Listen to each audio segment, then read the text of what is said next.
Imagine for a moment that life is a river, flowing, effortless, always moving. But most of us, instead of floating along with the current, are clinging to the rocks, trying to control the flow, asking where it's going, how fast, and what's waiting around the bend. That is what overthinking is. The mind, instead of being a tool for living, becomes a trap for existing. You see, thinking in itself is a marvelous instrument. It allows us to plan, to remember, to create. But when it begins to turn upon itself, when it starts chewing on the same thought again and again, like a dog gnawing a dry bone, it produces nothing nourishing, only the illusion of control. Overthinking is the mind's way of pretending it's solving something, while in truth, it's simply rehearsing fear. Most of the things you worry about never happen, and the few that do are never as terrible as your imagination painted them. Yet you spend your days lost in mental rehearsals, arguing with people who aren't there, fearing futures that never arrive, and regretting pasts that no longer exist. You become a spectator of your own life, constantly evaluating, comparing, judging, rather than experiencing. The strange paradox is that the more you try to think your way to peace, the more restless you become. It's like stirring muddy water to make it clear. The clarity only comes when you leave it alone. In the same way, the mind settles when you stop trying to fix it, when you stop trying to solve life and instead allow yourself to feel it, raw, uncertain, alive. The world doesn't demand that you understand it, only that you be a part of it. The flower doesn't think about how to bloom. The waves don't calculate the tide. Yet both express a harmony far greater than any plan the human mind could devise. When you stop overthinking, you begin to sense that same harmony within yourself. You start to trust that life knows how to live through you. You begin to see that you were never supposed to control it, only to dance with it.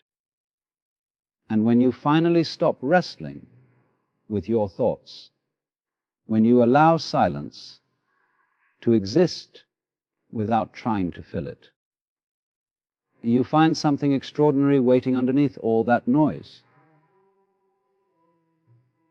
A simple, quiet awareness that was never lost, only covered up by too much thinking.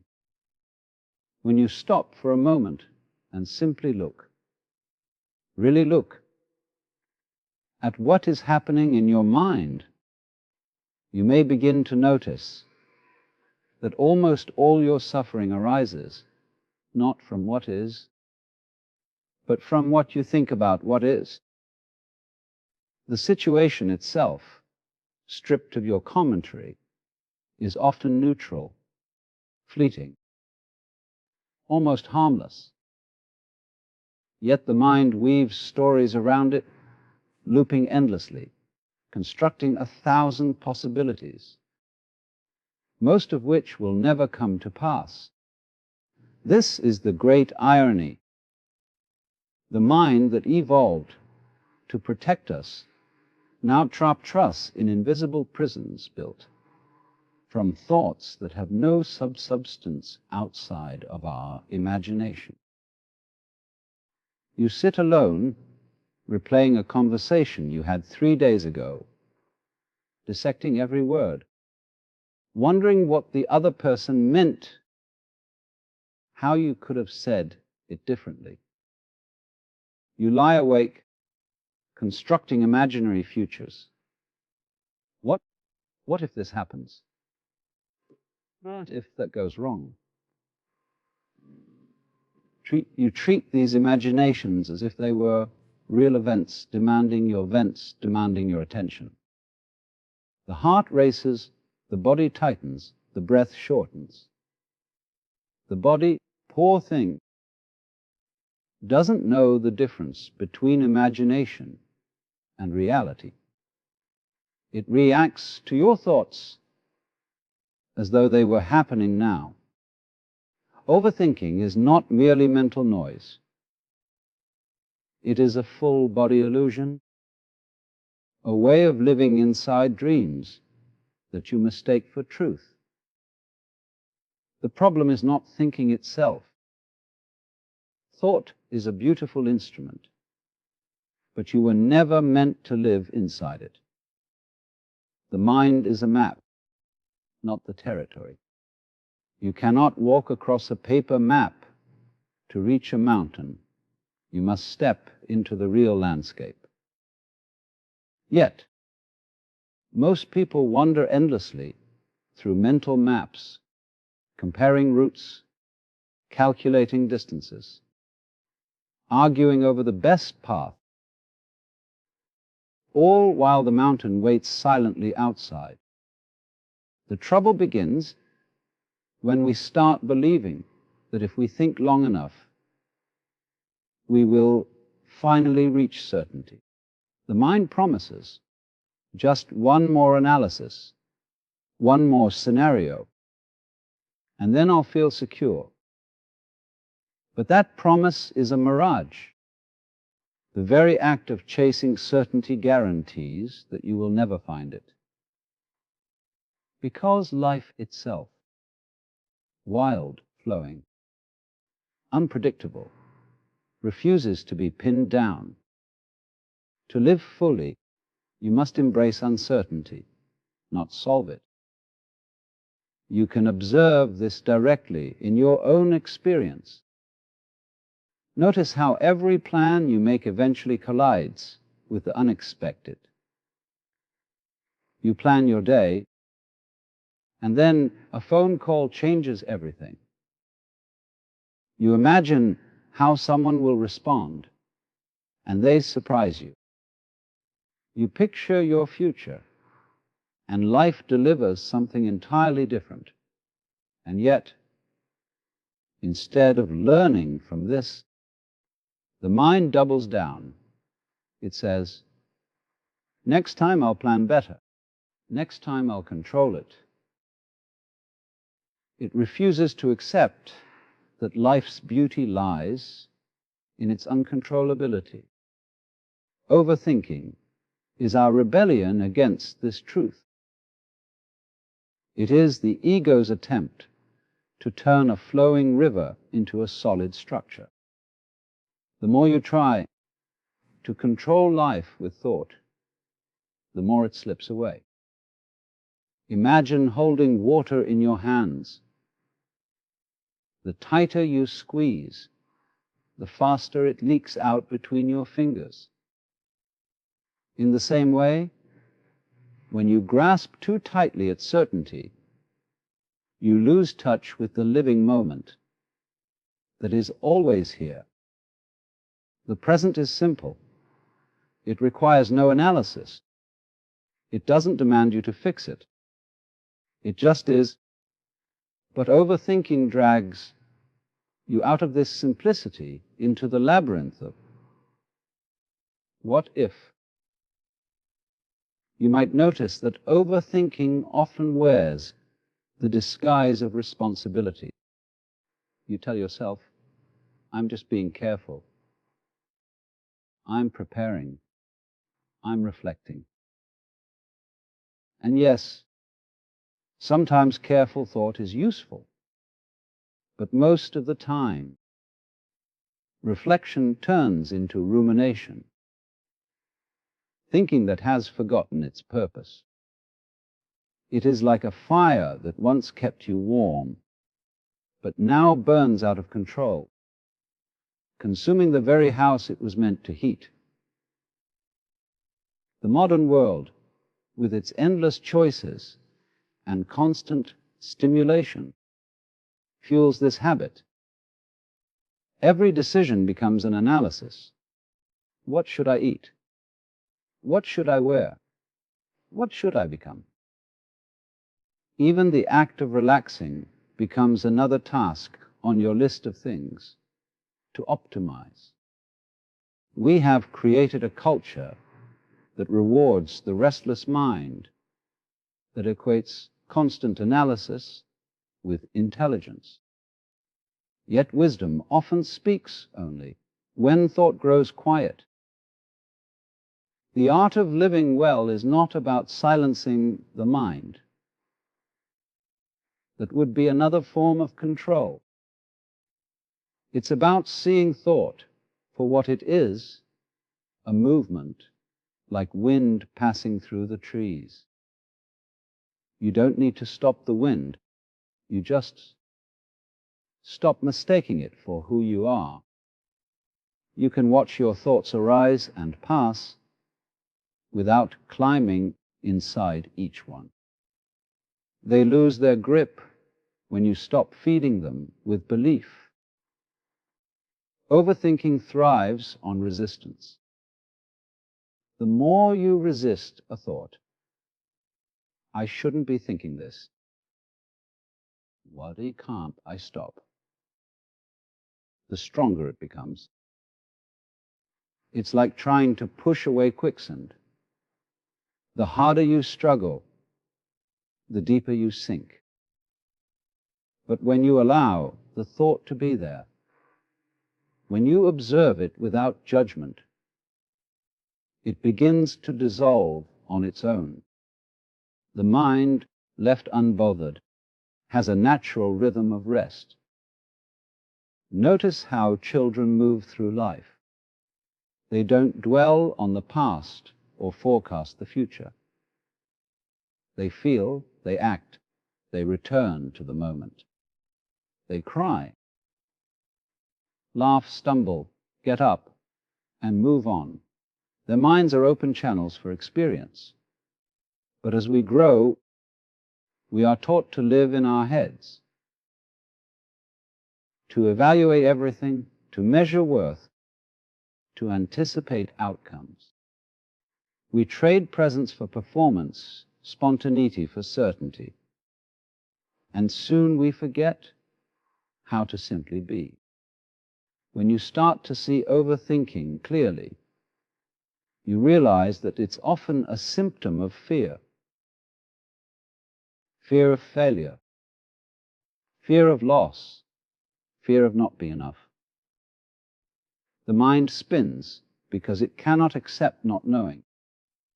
It believes that if it keeps analyzing, it can protect you from pain. But life cannot be lived without vulnerability. Every love risks heartbreak. Every creation risks rejection. Every birth carries the seed of death. To live at all is to accept this risk. And the miracle is that, once accepted, it stops feeling like risk. It feels like freedom. When you trust the flow of life, you begin to see that it has its own intelligence, the same intelligence that guides the stars in their courses, that grows the trees, that beats your heart, moves through you. You don't have to force it. You are part of it. The mind believes it's separate, a small self navigating a big universe. But in truth, you are the universe expressing itself as this person in this moment. Overthinking blinds you to that truth. It keeps you trapped in the illusion that you are a part. Isolated responsible for controlling everything. Sometimes the greatest act of courage is to do nothing, to sit in silence, to allow uncertainty, to stop trying to think your way to safety. When you do, you might feel discomfort at first. The mind will panic. It will shout, do something, think something. But if you wait long enough, beneath the noise you will feel a deeper stillness, a quiet pulse that has always been there. That stillness is not something you create. It's something you uncover. It's what remains when you stop interfering. Many people spend their lives chasing peace through control, not realizing that peace only arises through surrender. Control is the language of fear. Surrender is the language of trust. Overthinking speaks the language of control. It tries to calculate, predict, guarantee. But life does not speak that language. Life speaks in sensations, in moments, in breath. It speaks in the sound of rain, the warmth of sunlight, the laughter of a friend. These are the things you miss when your mind is too loud.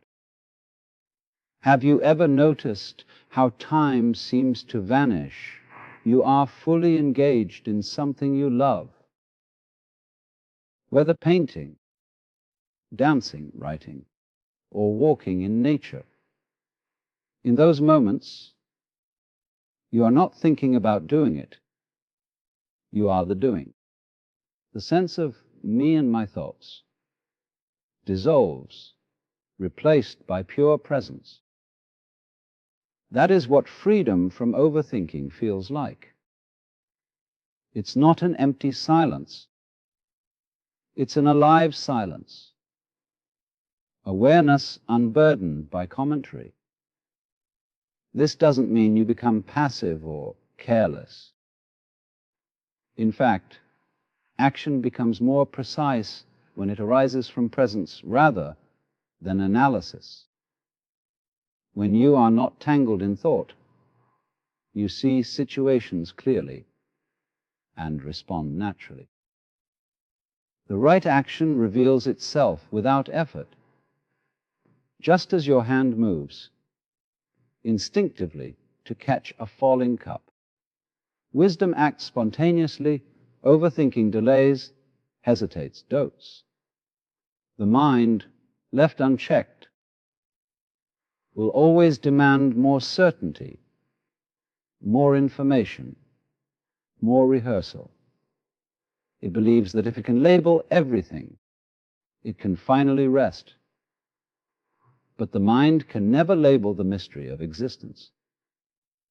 Words can only point. They cannot contain. To overthink is to try to reduce the infinite to the measurable. But the beauty of life is in its immeasurability, its refusal to be captured. When you begin to live with this understanding, something subtle changes. You stop taking your thoughts so seriously. You can watch them come and go without clinging. You can even laugh at them. Humor is one of the signs of awakening intelligence. The person who can laugh at their own mind has begun to be free from it. Because you see, the mind's dramas only seem tragic when you believe them. When you step back, they become absurdly funny, like a play you've seen too many times.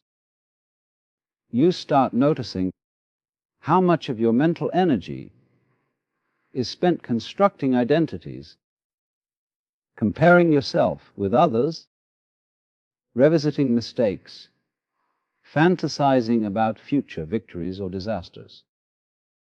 And then you realize that all of that is imaginary. It exists only as thought. Outside of thought, there is only this breath, this sound, this moment. That is reality. Everything else is commentary. Freedom from overthinking does not mean never thinking again. It means you think when necessary and stop when it's not. It means you use thought as a servant, not a master. When you finish a task, you let the mind rest. When you face uncertainty, you trust life to unfold. When fear rises, you meet it gently, without needing to analyze it to death. If you can begin to cultivate even a small gap between yourself and your thoughts, you will notice how life becomes lighter. That gap is awareness itself, the silent witness of everything. Thoughts appear in it, emotions move through it, experiences arise and fade. But awareness remains untouched. It is always peaceful, always whole. Overthinking happens on the surface, like waves on the ocean. But the depth of the ocean is never disturbed. The invitation, then, is not to fight your mind, but to see through it. To see that you are not the one who thinks. You are the space in which thinking happens. Once you understand this, overthinking loses its power. You no longer identify with every story your mind tells. You can let them pass, like clouds drifting across the sky. And in those moments when the clouds part, even briefly, you taste the vastness behind them, the stillness that doesn't need to be achieved or maintained. It's not a state you earn by thinking less. It's what you discover when you stop trying so hard. Every person who has ever awakened to truth has discovered the same thing, that the greatest peace comes not from figuring life out, but from participating in it, to dance with it, to laugh with it, to weep with it, to let it carry you. Overthinking is standing outside the dance, analyzing the rhythm, judging your moves. But the rhythm doesn't need analysis. It needs surrender. So when your mind begins to spin its familiar patterns, when it tells you that you're not enough, that you must fix this or plan that, pause. Breathe. Look around. Notice that the world is moving perfectly well without your commentary. The trees grow, the wind blows, the earth turns. And here you are, part of that same mysterious unfolding. You were never meant to control it. You were meant to live it. Moment by moment, breath by breath, thought by thought, until even thought becomes just another ripple on the great ocean of being. There's a strange habit we all share, though we rarely notice it. We believe that if we could only think enough, we could finally feel safe, as if the right combination of thoughts could somehow form a shelter against the chaos of existence. We analyze our relationships, our choices, our futures, until the act of living becomes secondary to the act of thinking about living. We are like travelers who never leave the map, endlessly studying routes without ever setting foot on the path itself. Overthinking is the illusion that safety lies in control, but the only thing it truly controls is our attention. It captures our awareness and traps it in endless loops, circling the same fears again and again. You can feel it happening in your body. Your shoulders tighten, your breath shortens, your stomach twists. The mind speaks its anxious stories, and the body believes them. You become a hostage of imagination, reacting to a future that hasn't happened, replaying a past that no longer exists. If you listen closely to the voice of overthinking, you'll hear the same themes repeated. What if I fail? What if I'm wrong? What will they think of me? The mind is not actually seeking truth. It is seeking reassurance. But reassurance is a drug that fades as soon as you taste it, leaving you craving the next fix of certainty. That's why overthinking never ends. It feeds itself on its own doubt. The moment you find an answer, the mind asks a new question. It cannot rest, because its very nature is movement. The truth is, life doesn't require your constant evaluation. It continues on its own, perfectly well, whether you approve of it or not.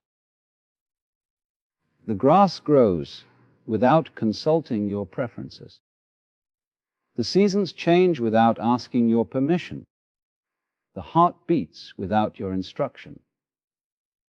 You are, in fact, surrounded by intelligence, a vast, effortless intelligence that sustains everything you see. But overthinking disconnects you from that rhythm. It convinces that you are a separate fragment, responsible for holding the whole thing together with your worry.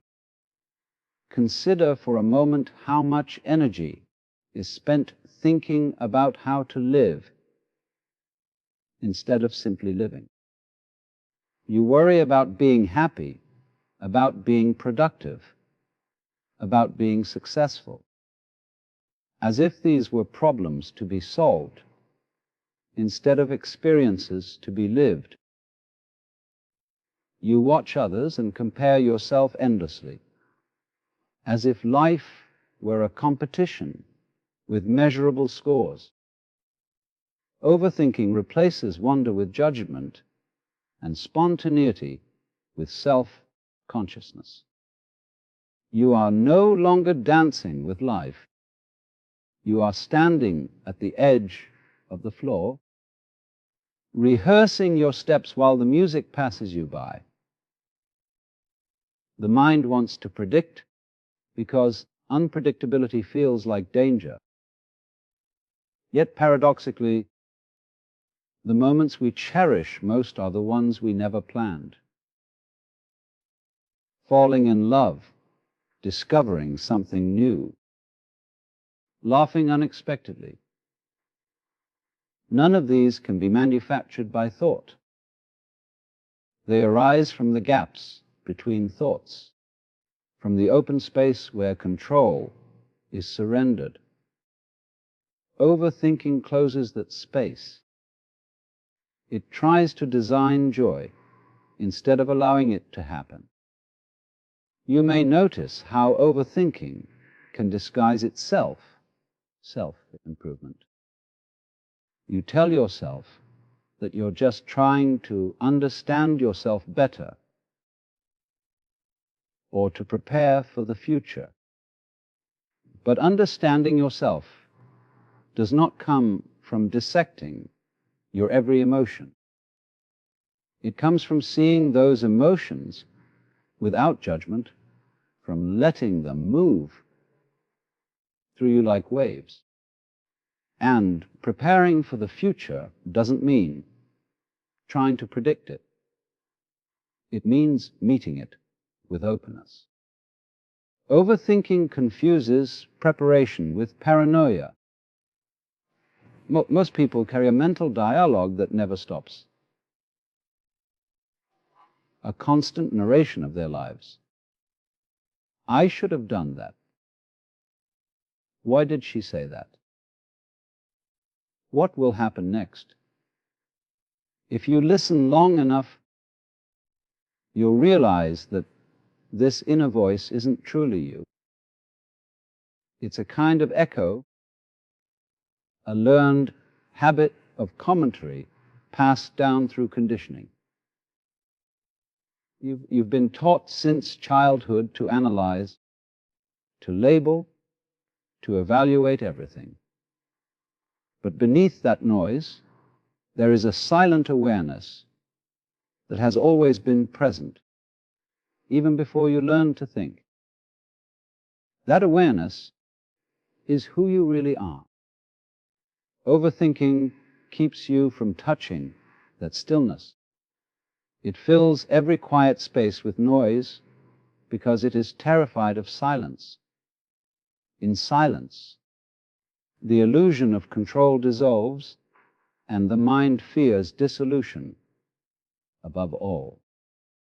But silence is not the enemy. It is the doorway to peace. When you sit quietly and let thoughts come and go, you begin to see that you are not the thoughts themselves. They appear and disappear, but something deeper remains unchanged. That deeper awareness is where freedom begins. Imagine sitting beside a lake. The surface is choppy, disturbed by wind. You can't see your reflection clearly. But when the wind settles, the water becomes still, and suddenly everything is mirrored with perfect clarity. The trees, the sky, the mountains. Your mind is that lake. Overthinking is the wind. The reflection of truth is always there, waiting beneath the ripples. But you cannot force the water to stillness. You must simply stop staring it. Many people believe that peace will come after they've solved all their problems. But peace is not the result of solving. It's the absence of the need to solve. Problems exist mostly in the mind. Reality is far simpler than the stories you tell about it. When you bring your attention fully into the present moment, to the sensations, the sounds, the breath, you see that life, right now, is never as complicated as thought makes it. The mind creates storms. Reality is often just the quiet movement of clouds. Overthinking is a form of distrust. Distrust of life, of yourself, of the natural unfolding of things. You imagine that you must manage everything, or it will collapse. Yet life managed perfectly well before you began to worry about it. The sun rose, the rain fell, the earth turned. Even your body knows what to do without your constant supervision. Your heart beats, your lungs breathe, your cells regenerate. The same intelligence that runs the universe runs through you. You are not separate from it. You are an expression of it. When you begin to trust that, a weight lifts. You realize you don't have to have it all figured out. You don't need to chase certainty, because certainty doesn't exist. Every moment is new, unpredictable, alive. When you meet it with curiosity instead of fear, it becomes an adventure. Overthinking turns life into a test. Awareness turns it into a dance. Think of the times you were most alive. Maybe standing on a mountain, hearing music that moved you, watching the ocean, holding someone you love. In those moments, you weren't analyzing. You weren't rehearsing or predicting. You were simply there. The mind was silent because the experience was so full that it left no room for commentary. That is the natural state of being. Thought arising only when needed, then dissolving back into silence. But somewhere along the way, we began to worship thought, to treat it as the highest form of intelligence. We built systems, rules, institutions, all based on the assumption that thinking more deeply must always lead to better results. And yet, the most profound realizations often arrive in stillness, not in calculation. Creativity, love, insight. These do not come from overthinking. They come from the quiet space where thought bows before mystery. There's a humility in recognizing that the mind does not have all the answers. It's like realizing that your flashlight, however bright, can never illuminate the entire forest. You use it when needed, but you don't confuse it with the forest itself. Overthinking is the mistake of trying to light every corner of life with that small beam, refusing to accept that some things are meant to remain unseen, to be felt rather than explained. The more you think, the more you try to define yourself. I am this kind of person. I'm good at this, bad at that. I'm someone who always overthinks. But notice how those definitions limit you. They create a fixed identity where, in truth, there is only change. You are not a static being. You are a process, a continuous unfolding. Overthinking freezes that flow, turning what could be fluid into something rigid. When you stop clinging to definitions, you rediscover your capacity to evolve.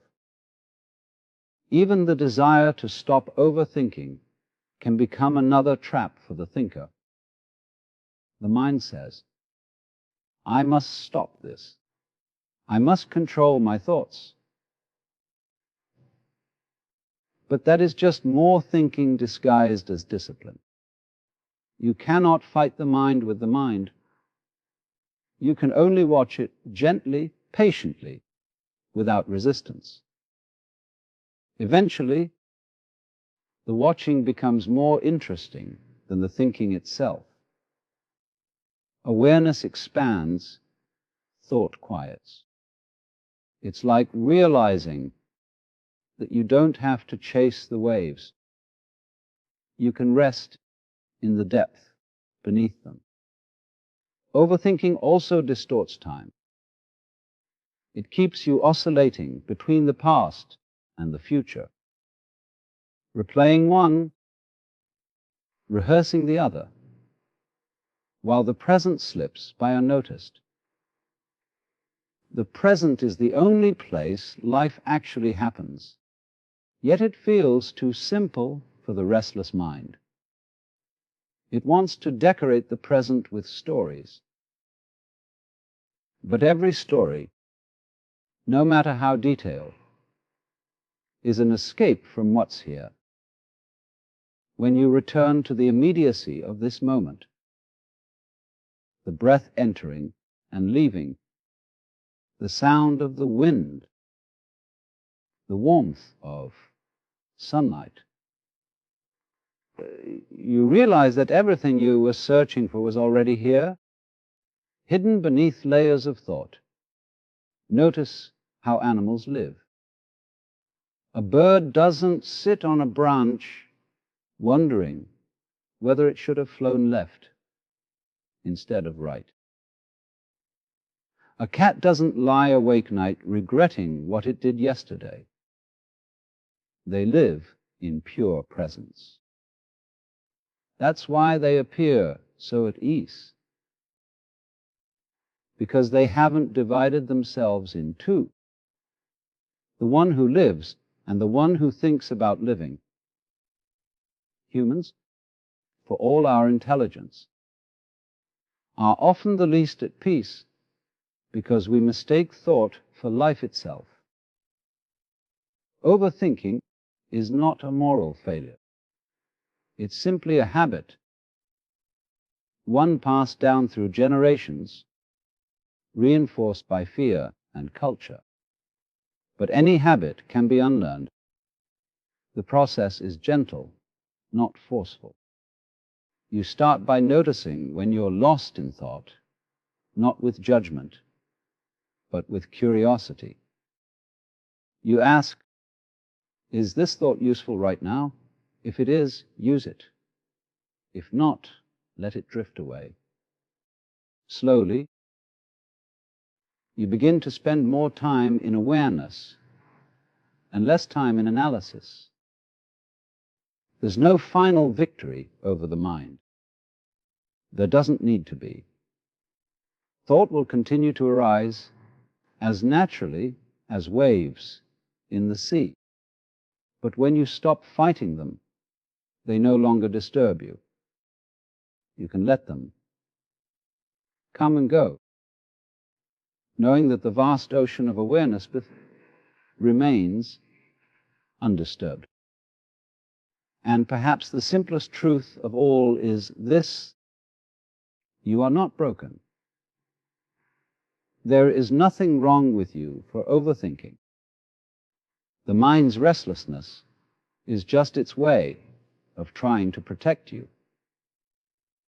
It means you care, that you want to do well, that you long for peace. But peace isn't found through thinking. It's found through being. When you turn toward the world with open eyes and open heart, you begin to sense a deeper rhythm carrying everything forward, yourself included. Then the thoughts still come, but they no longer drag you under. You can watch them with kindness, even affection, knowing they're only small ripples in something vast and timeless. You are that vastness, the silent witness, the awareness behind all experience. And once you taste that truth, overthinking loses its power.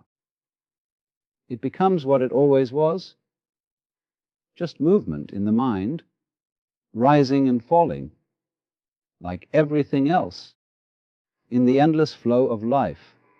So in the end, the real tragedy of overthinking is not that it makes life harder.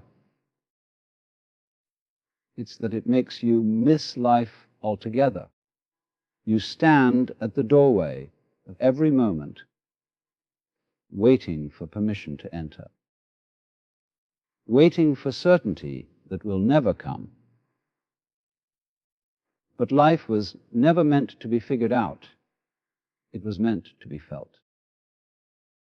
The more you try to understand it, the further you drift from its beauty.